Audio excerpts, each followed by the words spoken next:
Salamlar, xoş gördük sizləri. Vest Hospitaldayıq. Bugün daha bir pasiyentimizi mədə şişirtmə əməliyyatı edəcəyik. Bədən kütle indeksi 41 qadın xəstədir. Daxil olduq, bax belə nazik çubuq formada alətlərdən istifadə edirik.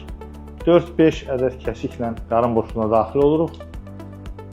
Bu şəkildə mədəni mobilizasiya etməyə başlayacağıq. Əməliyyatlar orta hesabla 40-45 dəqiqə keçir. Əməliyyatdan 2 gün sonra xəstələri evə yazırıq. Konsultasiyalar Vest Hospitalda keçiririk, əsas etibarilə səhər saatlarında. Arzu edənlər, idman və diyeta ilə arıqlamağa müvəffəq olmayan insanlar müraciət edə bilərlər.